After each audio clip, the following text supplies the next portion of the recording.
Comment fait-il ça? T'as le ventre, frérot. Il s'arrête plus, je sais pas. C'est quand la dernière fois que tu avais... En plus de cela, les gens en redemandent, il faut le vouloir, non? Acheter des places de spectacle pour les premiers rangs, puis attendre patiemment que l'autre nous humilie devant tout le monde. Alors, je dois bien l'avouer, certains bourreaux tels que Redouane Bougueraba excellent tellement dans l'exercice. Il est où ton coiffeur, oh là? Mon coiffeur? Frérot, j'ai des cheveux, tu as une calvitie, tu peux pas parler. Qu'il fait preuve d'une virtuosité comique. Frérot, quand ton front, il est plus grand qu'un iPad, voilà, remets le bob. Mais encore une fois, quand je vois des choses comme ça, mon esprit s'agite et je dois comprendre quelle est la fonction d'un lynchage public consenti et surtout comment le bourreau fait-il pour parvenir à ses fins. J'ai cherché et j'ai trouvé non seulement pourquoi les sociétés ont besoin de ce genre de pratiques, et aussi pourquoi et comment vous avez intérêt à vous y former.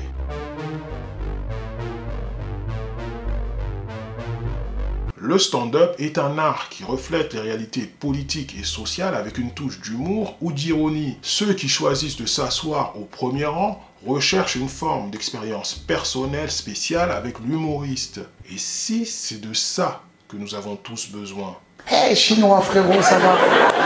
Il n'y aura pas de blague raciste, t'inquiète pas. C'est quoi ton prénom? Lux. Lux? Je t'ai pas dit ce que tu fais dans la vie. Celui qui sait danser avec l'art de l'improvisation possède une grâce infinie, une vivacité d'esprit qui éclaire chaque instant de sa présence. Redouane Bougueraba est un homme qui, de son enfance à sa vie d'adulte, a constamment défié l'autorité. J'étais turbulent, j'étais tellement turbulent qu'ils m'ont mis chez les sœurs. Mais comment ça se fait que tu aies ce caractère hyper turbulent avec des parents qui t'acceptent beaucoup, tu saurais expliquer? Non, j'étais turbulent à la limite de la folie. Sa nature rebelle et turbulente qui s'est manifestée dès ses premières années l'a inexorablement conduit sur un chemin semé d'embûches, aboutissant finalement à un séjour en prison. Fac d'anglais à Aix-en-Provence. J'ai fait un aller-retour à Londres pour apprendre l'anglais. Après, je travaillais, j'avais un taxiphone. J'étais jeune, j'ai fait des conneries, trafic de cartes bancaires, prison au Venezuela. Ah, mais... Non, mais je te raconte ça, il n'y a personne qui est là. Là, je te fais un petit kiff. Non, mais... Ça va être dans mon film. Non, mais t'es sérieux ou pas? Voilà. T'as juré? Voilà. Cette rébellion, typique de certains génies, cachait sans doute un talent exceptionnel encore inaperçu, révélant qu'un esprit rebelle peut dissimuler une brillance méconnue. De retour à la vie civile, il réalise l'impérieuse nécessité d'insuffler un nouveau souffle à son existence. Donc tu restes là-bas 3 mois et demi? 3 mois et demi. Après, quand tu dis après tout ça fini, ça veut dire quoi? Tu décides de tes fréquentations, c'est fini. J'avais mes potes artistes et j'avais mes potes artistes du mal, tu vois. Ouais. Et j'ai arrêté de fréquenter les artistes du mal parce que tu te retrouves, quoi qu'il arrive, lié dans... Même si tu fais rien, tu tombes. Tu tombes. Il croise alors la route de personnes inspirantes, parmi lesquelles Grand Corps Malade, qui lui tend une opportunité en l'invitant à assurer les premières parties de ses spectacles. Tel l'effet papillon, sa rencontre avec Grand Corps Malade bouscule son destin, ouvre la porte au monde artistique, annonçant que le meilleur reste à venir. Malgré des débuts pénibles et des fins de mois précaires, après s'être installé à Londres avec sa femme et sa fille... On avait des petites économies, mais une fois que tu as payé le loyer, il ne reste plus rien. Je me suis retrouvé à Londres en 2012 à être livreur dans un restaurant italien. Je livrais des pizzas en scooter. Cette expérience marque l'amorce de son immersion professionnelle dans le monde artistique. Peut-être est-ce dans la misère, les erreurs et les doutes, voire au fond du trou que les leçons les plus précieuses sont apprises, laissant présager que le meilleur est encore à venir. À partir de 2015, il met des bouchées doubles en enchaînant les scènes de la capitale. Je commence à faire les allers-retours et faire 3 à 4 jours à Paris, faire tous les comédie clubs. À partir de 2015, ça a commencé à bosser, je commençais à en vivre. Ce qui lui permet d'acquérir de l'expérience, de diversifier les projets, notamment dans le domaine du cinéma. Tel le laboureur de La Fontaine, fouillant sans relâche dans la terre, il découvre que le trésor recherché réside non dans le sol, mais dans la persévérance et le travail inlassable, un labeur qui finit par révéler la lumière de l'espérance.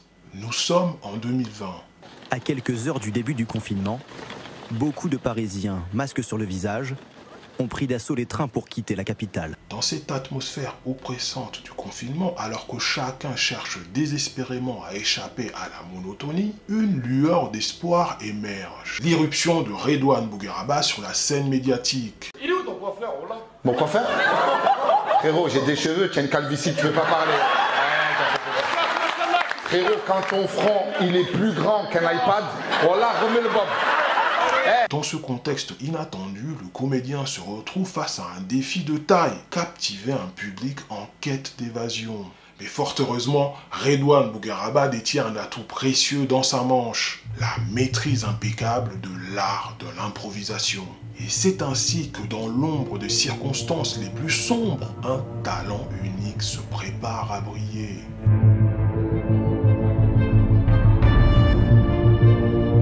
Tout commence par la préparation de l'ambiance. New York, je suis super content d'être là. Je vous jure, on a joué juste avant Miami, il a expliqué Miami. Débutant souvent par quelques blagues pour détendre l'atmosphère et rendre le public réceptif. Aucune discipline. Les mecs, ils allaient en plein spectacle. J'ai joué à plein air sur un parking à Miami. Je vous jure, les gens, ils se levaient et c'était normal, ils allaient chercher des bières. C'est un moment crucial où l'hôte du spectacle crée un environnement accueillant, permettant au public et aux comiques de s'installer et de se mettre à l'aise. Aucune discipline. Là, ça se voit, vous êtes concentrés. On dirait qu'on est devant Netflix. Tout le monde est comme ça. Vous y croyez? Moi non plus. On est pareil, on est deux petits chats qui se reniflent. On se regarde comme ça. Durant cette période, Redouane en profite pour observer le public, afin de repérer des visages, des regards ou des réactions intrigantes pour de possibles interactions. C'est quoi votre prénom, mademoiselle? Lisa. Lisa. Ah, vous parlez pas français? Non, je suis américaine. American. Oh, nice. You came here because you love your guy and he's French and they love me, but you sambal. Les personnes intéressantes peuvent être des membres du public particulièrement engagés ou amusés par le spectacle. C'est un peu... c'est chaud à le faire, mais on va le faire. Elle est qui, en train de mourir? Qu'est-ce qu'il y a, madame? Vas-y, Redouane. Redouane Bougueraba peut également encourager le public à participer de manière volontaire. En d'autres termes, chacun est libre de prendre part à l'interaction, conscient des risques que cela comporte. Qui est par applaudissement? On va pas se mentir, on est là, on est en situation irrégulière. Par applaudissement, ils sont au fond. Il y a des mecs, ça fait combien de temps que tu es là, mon frérot? 6 ans. 6 ans. 6 ans que tu n'es pas rentré en France? 4. Tu fais comment? Tu pars où faire les... Tu pars plus? Porto Rico? Non, vraiment, tu vas où? Miami. Miami, c'est aux États-Unis, frérot. Ensuite, l'engagement débute par des questions simples, mais surtout ouvertes. Le laps de temps entre les questions et les réponses, bien que bref, est essentiel, car il est consacré à une écoute attentive qui permet une réaction instantanée aux opportunités. Ça va, les vieilles? Vous m'avez mis une vieille de 100 ans au premier rang.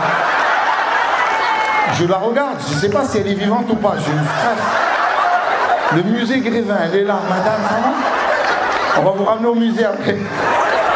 Ça va? Comment vous appelez, madame? Suzy. Abdullah, tu m'as dit? Elle n'a pas dit Abdullah? Elle n'a pas dit ça. Ah, elle a dit très bien. Ouais, c'est pas assez.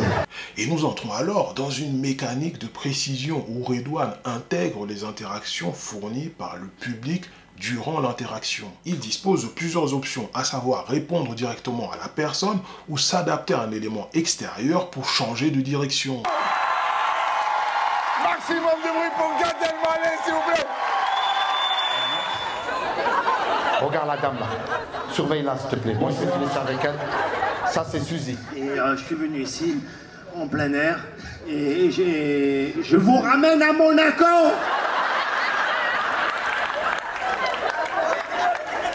Vous connaissez Monaco? Ah oui. Elle était là avant le rocher.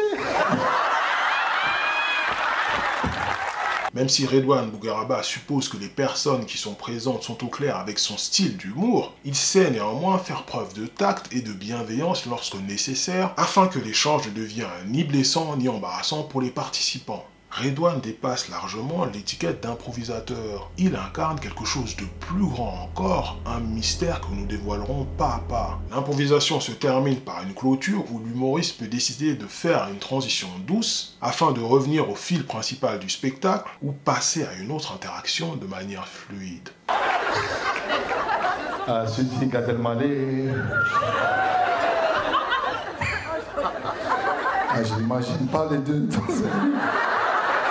Viens, Gad, clac, clac. Il créole. Elle a la canne. Elle va lui toucher les yeux avec la canne. Canne Elmaleh.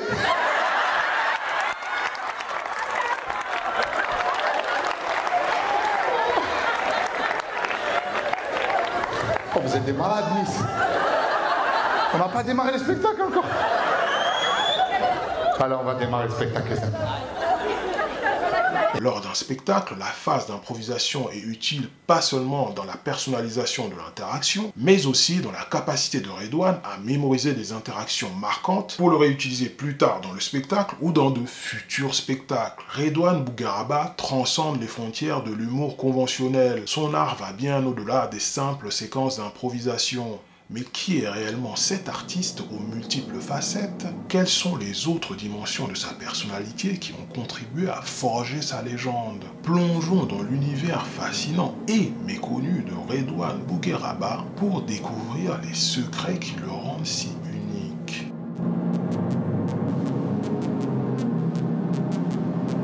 Durant ces spectacles, Redouane Bougueraba interagit avec le public en partageant des histoires personnelles de manière spontanée, prouvant sa capacité à captiver son audience même durant les séquences d'improvisation.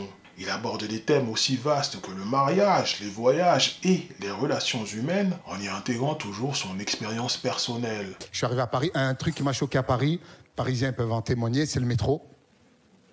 Le métro, c'est chaud à Paris. Il y a un sport qui se joue dans le métro à Paris, c'est à fraude, on est d'accord. T'achètes ton ticket 1,90 €, à peine tu mets le ticket, il y a un mec là derrière ton courant, il vient, clac, il te cale, pareil, il te colle, il te fait dans l'oreille, je peux passer avec vous, frère. Tu es déjà à l'intérieur, bien sûr que je peux te faire rentrer à l'intérieur. Cette approche combinée à l'exploration de thèmes universels tels que l'amour, l'amitié et la mort lui permet de connecter profondément avec son public. Sinon, je suis musulman, voilà. Transition islamique, il n'y a pas de transition. C'est chaud, tu dis tu es musulman dans un théâtre, les gens ils sont pas bien, ils n'ont pas les réflexes. Ça sort, vous rigolez, vous n'êtes pas bien. Ils se disent, qu'est-ce qu'il fait? Il va exploser? Non, j'ai un ventre plat.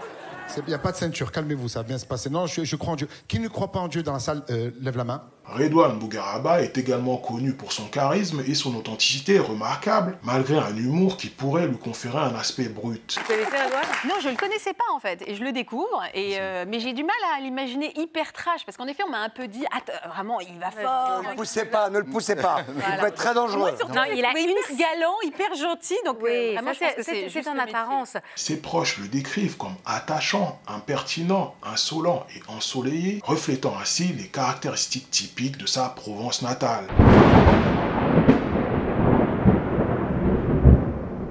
La vraie magie de Redouane Bougueraba et des humoristes de son calibre réside dans leur capacité à transformer l'humiliation en héritage, le rire en remède et chaque spectacle en une libération émotionnelle. C'est là, dans ces instants de partage et d'échange, que nous trouvons la réponse à notre interrogation initiale, découvrant au passage le véritable pouvoir du stand-up. Relier les cœurs, éveiller les esprits et illuminer les âmes, une blague à la fois.